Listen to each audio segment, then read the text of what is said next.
ሞርዚና አሁን ላይ ባለችበት ሁኔታ ሰዎችን መጉዳትና ሰዎች ላይ ጉዳት ማድረስ ጀምራለች። እንግዲህ ሴቨን እና ሜርሲ አንድ ላይ ሆነው ባደረጉባት ነገር ምክንያት አሁን ላይ እራሷን አይደለችም። ከዛም አልፎ ሰዎችን መጉዳትና ሰዎች ወደ እሷ እንዳይጠጉ ለማድረግ እየሞከረች ነው። ወደዛ ክፍል ውስጥ እንግዲህ ሴፈን ገብታ ነበረ። ማንም ሰው አምነን እዛ ክፍል ውስጥ እንዳይገባ ለጠባቂውና ወይም ሞርዚናን ለሚንከባከባት ሰው ማስጠንቀቂያ ሰጥቶ እንዲጠብቃትና እንዲንከባከባት ለማድረግ ሞክሮ ነበረ። ነገር ግን ሴፈን ደግሞ እዛ ክፍል ውስጥ መግባት አለብኝ፣ ሞርዚና በጣም ናፍቀኛለች፣ ላያት ይገባል ብላ እንግዲህ እሱን እንደምንም አግባብታ ወደዛ ክፍል እንድትገባ ካደረገች በኋላ እዛ ክፍል ውስጥ እንግዲህ እራሷን እንድትጎዳና ወይም ወደዛ ክፍል ሊገባ የሚችለውን ሰው እንድትጎዳ ለማድረግ እንግዲህ እዛ ክፍል ውስጥ ቢላዋ አስቀምጣ ወጥታለች ማለት ነው። እንግዲህ ያንን ቢላዋ ተጠቅማ አምነንና የሚጠብቃት ሰው ሆነው ሁለቱ ወደ ውስጥ ሲገቡ እንግዲህ ያንን የተቀመጠውን ቢላዋ አግኝታው ስለነበረ ወግተዋለች አምነንን ማለት ነው። እንግዲህ ሞርዚና ይሄንን ነገር እያደረገችው ማለትም ሴፈን እንግዲህ ይሄ ነገር እንደሚፈጠር አውቃ ይህንን ሆን ብላ ያደረገችው እቅድ ነው። ምክንያቱም እንግዲህ ሞርዚና ከራሷ ጋር ስላልሆነች ራሷን እንድትጎዳ ወይም ራሷን እንድትገድል ለማድረግ ነበረ ያንን ቢላዋ ክፍሏ ውስጥ ያስቀመጠችው ማለት ነው። እንግዲህ የሴፈን ትልቁ እቅዷ ምንድን ነው? እዛ ቤት ውስጥ አንድ በአንድ መግደልና የእናቷን ገዳይ መበቀል ነበረ የምትፈልገው። እንግዲህ ከእቅዶቿ ውስጥ አንዱ የሆነው እንግዲህ ወይዘሮ ሰምሃልን መግደል ነበረ። እሱም ተሳክቶላታል። አሁን ላይ ግን ብዙ የቀራት ነገር እንዳለ ከዚህ ቀደም ስትናገር ነበረ። የድርጅቱን ግማሽ ፐርሰንት ብርም ደግሞ ልጅቱን በማገድ ተቀብላለች። አሁን ደግሞ የቀራት እዛ ቤት ውስጥ አምነንና ሞርዚና ነበሩ። እንግዲህ ሞርዚናንም እንድታብድና ራሷን እንድትስት አድርጋለች። አሁን ላይ ደግሞ አምነን እንግዲህ በሞርዚና አማካኝነት ትልቅ ጉዳት ደርሶበታል ማለት ነው። እንግዲህ ሴፈን በቀላሉ የምትፈልገው ነገር እየተሳካላት እንደሆነ እየተናገረች በጣም ደስተኛ ሆናለች ማለት ነው። አሁን ደግሞ ይህንን ሚስጥር ለማንም ሰው እንዳትናገርና ትልቅ እሷ የሰራችውን የምታውቅ ትልቅ ሚስጥር የያዘችባት እንግዲህ ሜርሲ ናት። ሜርሲንም ደግሞ የሆነ ነገር አድርጋ ለማስወገድና ወይም ደግሞ የሞርዚና ዕጣ ፈንታ እንዲደርሳት ለማድረግ እያሴረችባት ነው።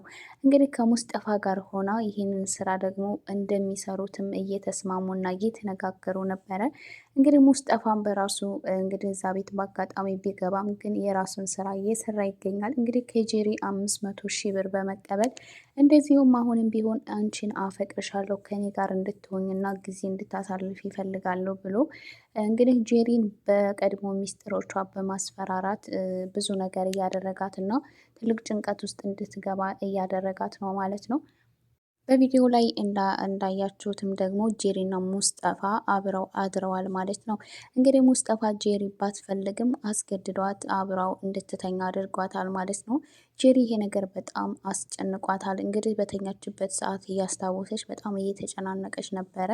ሌላው በጣም ደስ የሚለው ነገር ቢኖር ምንድን ነው? አምነንና ብሌን አሁን ላይ ጥሩ ሁኔታ ላይ ይገኛሉ። እንግዲህ ብዙ ሰው ሲፈልገውና ሲያስበው የነበረው ብሌንና አምነን አብረው መሆን አለባቸው ነበረ። እንግዲህ አሁን ላይ በጣም በጥሩ ሁኔታ ይገኛሉ። ነገር ግን ወደፊት የሚፈጠረው ነገር አይታወቅም። ምክንያቱም ቃል ብሌንን ተመኝቷታል ማለት ነው። እንግዲህ አብረው እንድትሆንም ጄሪ ይህንን መንገድ እንድታመቻችለት ከዚህ ቀደም ነግሯት ነበረ። ሌላው ትልቁ ችግር የሚሆነው ምንድን ነው? የሞርዚና ተንከባካቢ የሆነው ሰው እንግዲህ ብሌንን በተደጋጋሚ እያሰባት እና ከሱ ጋር እንዲቀራረቡ ለማድረግ እየሞከረ ነበረ። እንግዲህ ብሌንም በዚህ ሀሳብ ተስማምታ እንደሚቀራረቡና ጥሩ ጓደኛሞች እንደሚሆኑ ስትነግረው ነበረ ማለት ነው። እንግዲህ በሁለቱ መካከል የሚፈጠረው ግንኙነት ምናልባት ከአምነን ጋር ትልቅ ጸብ ወይም ደግሞ የሆነ ክፍተት ሊፈጥርባቸው ይችላል ማለት ነው። እንግዲህ አምነን አሁን ላይ አብረው ጊዜ ከማሳለፍም በላይ እንደሚያፈቅራትና ከእሷ ጋር ሲሆን በጣም ደስተኛ እንደሚሆንና ጭንቀቱን ሁሉ እንደሚረሳ እና ሊያጣት እንደማይፈልግ ነበር ሲነግራት የነበረው። እንግዲህ ይህ ነገር በብሌን ውስጥ ቢኖርም እሷም እንግዲህ ላጣህ አልፈልግም፣ ግን ደግሞ አንተ የሌላ ሰው ነህ እያለችው ነበረ። ቢሆንም አሁን ላይ እኔ ባለትዳር በሆንም ግን ደስታዬ ደግሞ አንቺ ነሽ ብሎ እየነገራት ነበረ። መቼም ቢሆን ደግሞ አታጭኝም ብሎ ትልቅ ተስፋ የሰጣት ነበረ ማለት ነው። እንግዲህ ሁለቱም አሁን ላይ ባሉበት ሁኔታ በጣም ደስተኞች ናቸው። ሌላው ሴፈልንና ሜርሲን አብሮ አንድ የሚያደርጋቸው ነገር ቢኖር የሞርዚና ጉዳይ ነው። እንግዲህ ሞርዚና ከዚህ የባሰ ደግሞ እንድትታመምና መድኃኒቷን በመቀየር እንዳታገግም ለማድረግ ሁለቱም እየተመካከሩ ነው። እንግዲህ ሁለቱም በሞርዚና ጉዳይ አንድ ላይ ቢሆኑም ግን ደግሞ እርስ በርሳቸው ደግሞ አንዳቸው ለአንዳቸው ተንኮል ወይም ደግሞ አንዳቸው አንዳቸውን ለማጥፋት እያሴራሉ ማለት ነው። እንግዲህ ሴፈን ሜርሲን ለማጥፋት እና ከዛ ቤት ውስጥ እንድትወገድ ለማድረግ ትሞክራለች። ምክንያቱም ትልቅ ሚስጥር ይዛባታለች፣ አንድ ቀን መናገሩ አይቀርም ብላ ስለምታስብ ከዚህ ቀደምም እንግዲህ የያዘችውን ቪዲዮ በማሳየት ስታስፈራራትም እንደነበረ ተመልክተናል ማለት ነው። እንግዲህ ሜርሲ ደግሞ ሴፈንን እንድታስወግዳት ትፈልጋለች። ምክንያቱም አሁን ላይ ትልቁን ሚስጥር ስለያዘችበት እየፈለገችውን ነገር ካላደረገችላት ያንን ቪዲዮ አሳልፋ በመስጠት እሷን መጉዳት እንደምትፈልግ ስለምታውቅ ወይም ደግሞ እንግዲህ ሙርዚናን አብረው ሆነው ስለሆነ ይህንን ነገር የሰሩት ይህ ሀሳብ ደግሞ የሜርሲ ስለሆነ አንዳቸው ለአንዳቸው የሆነ የሚግባቡበት ነገር ስላለ ወይም የሚጠላሉበት ነገር ስላለ አንዳቸው አንዳቸውን ማጥፋት ይፈልጋሉ ማለት ነው። ሌላው ህፃኗ ልጅ እንግዲህ ሞርዚና እናፍቃኛለች አያቴ እያለች የት እንዳለች ራሱ ሞርዚና የደረሰባትን ነገር አታውቅም። እንግዲህ ሩቅ ቦታ እንዳለች እና በቅርብ እንደምትመጣ ነው አምነን ሲነግራት የነበረው። ነገር ግን በጣም እንደናፈቀቻት እና ሄዳ ማየት እንደምትፈልግ ነበር አምነንን ስትናገረው የነበረው። አምነን ግን በጭራሽ በቅርቡ ስለምትመጣ እኛ መሄድ የለብንም ብሎ እንግዲህ ልጅቱን በቀላሉ ለማሳመን ሞክሮ ነበረ። ነገር ግን አሁን ላይ እንግዲህ አምነን እናት ሞርዚና በቅርቡ እንደሚሻላት ነው እያሰበ ያለው። ነገር ግን እሷ በቅርቡ የሚሻላት አይመስለኝም። ምክንያቱም አንደኛ መድኃኒቱን በትክክል እንዳትወስድ እያደረጓት ስለሆነ በዛ ላይ ደግሞ የተለያዩ ስለቶችን ውስጥ በማስገባት እንግዲህ ራሷን እንድትጎዳ ወይም ሰዎች እንድትጎዳ ለማድረግ እየሞከሩ ስለሆነ እንግዲህ በዚህ ምክንያትም አምነን ትልቅ ጉዳት ደርሶበታል ማለት ነው። እንግዲህ እዛ ቤት ውስጥ አሁን ላይ ትልቅ ችግር እየተፈጠረ እና በጣም አሳሳቢና ትልቅ ጭንቀት ውስጥ ነው ያለው ቤተሰቡ እንዳለ።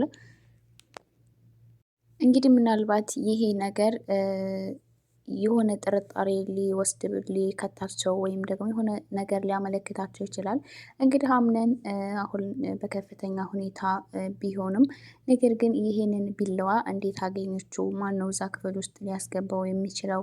ማን ገብቶ ነበር የሚባለውን ነገር ሲያስቡ እንግዲህ ሴፈን እዛ ክፍል ውስጥ ገብታ እንደነበረ እንግዲህ እዛ የሚቆጣጠራት ሰው ከተናገረ ምናልባት ሴፈንን ሊጠረጥሯት ይችላሉ። እንግዲህ እሷን ደግሞ ከተጠራጠሩ የሆነ መከታተላቸውና እሷን መቆጣጠራቸው ስለማይቀር የሆነ የሚደርሱበት ነገር ይኖራል ብዬ አስባለሁኝ። ሌላው እዚህ ቤተሰብ ውስጥ በጣም የምትመቻቸው ህፃኗ ልጅ፣ እስኪ የምትመቻችሁ እስካሁን ቪዲዮ ላይክ ያላረጋችሁ ላይክ አድርጉ። እንደዚሁ ቻናል አዲስ ሲሆናችሁ ሰብስክራይብ በማድረግ ቤተሰብ ሆኑ። ህፃኗ ልጅ እንግዲህ በጣም ብልጥና በጣም አስተዋይ ናት። እንግዲህ ብሌንና አምነንም አብረው እንዲሆኑ ትፈልጋለች። እንግዲህ እናት ዛህራ ህፃኗን ልጅ ዛሬ ብሌን ለምንድን ነው የረሳችው ብላ ስትጠይቃት አብረው ጊዜ እያሳለፉ እንደሆነ እየተናገረች ነበረ ማለት ነው። ግን የሆነ እያስተዋለችው እና የገባት ነገር አለ። እንግዲህ እናት ዛህራም ይህን ነገር በመስማቷ በጣም ደስተኛ ሆና ተመስገን አምላኬ ጸሎቴን ሰማኝ ማለት ነው እያለች ፈጣሪዋን ስታመሰግን ነበረ ማለት ነው። ያ ማለት እንግዲህ ሁለቱ አብረው እንዲሆኑ ትፈልግ ነበር ማለት ነው። እንግዲህ ከዚህ ቀደም ብዙ ጊዜ ለእናት ሞርዚና ብሌን አምነንን እንደምትወደው ስትነግራት ነበረ። እሷም እንግዲህ የራሷ እንዲሆን መጣር እንዳለባት እና እንደምንም ብላ የራሷ ማድረግ እንዳለባት እናት ዛህራ ስትመክራት ነበረ። እንግዲህ ብሌን ግን ብዙ ጊዜ እሱ የሌላ ሰው ሆኗል፣ አንድ ጊዜ አገብቷል። ስለዚህ የኔ ለማድረግ መሞከር የለብኝም፣ ይሄ ራስ ወዳድነት ነው እያለች ነበረ። አሁን ላይ ግን በራሱ ጊዜ አምነን ወደ ብሌን በመምጣቱና አሁን ላይ ሁለቱም በጥሩ ሁኔታ ላይ መሆናቸው ለእናት ዛህራ በጣም ደስተኛ እያደረጋት ነው።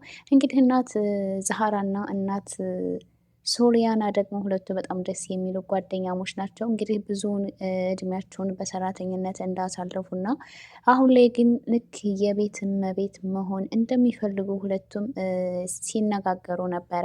እንግዲህ የመዳም ቅመሞች በሰው ቤት ሰራተኛ ሆኖ መቆየት በጣም ከባድ ነው።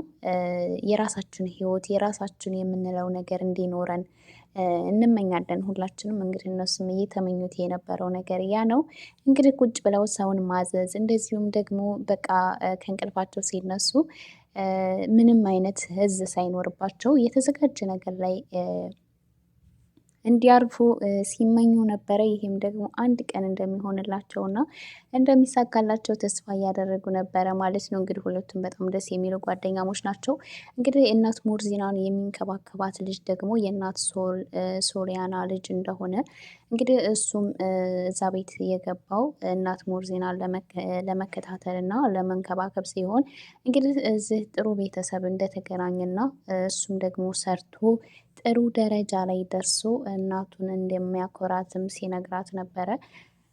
እንግዲህ እዛ ቤት ውስጥ አሁን ላይ ትልቅ አይኑን የጣለበት ነገር አለ። እሱ ምንድን ነው? ብሌን ናት እንግዲህ ከአምነን ጋር ትልቅ እንትን ክፍተት በመካከላቸው ሊፈጥርባቸው ይችላል ማለት ነው። እንግዲህ ሁለቱ ጥሩ ቀረቤታ ላይ ነው ያሉት። እንግዲህ አምነንም ብሌን እንደሚያፈቅራት ተናግሮ ስለነበር ማለት ነው። እንግዲህ ውድ ተመልካቾቼ በቀጣይ ቪዲዮ እስከምንገናኝ ሰላማችሁ ብዝት ይበልልኝ እያልኩኝ ይህን ቻናል ሰብስክራይብ ያላደረጋችሁ ሰብስክራይብ፣ እንደዚሁም ደግሞ ላይክ ያላደረጋችሁ ላይክ በማድረግ ቤተሰብ ሆኖ በቀጣይ ቪዲዮ እስከምንገናኝ ሰላማችሁ ይብዛልኝ።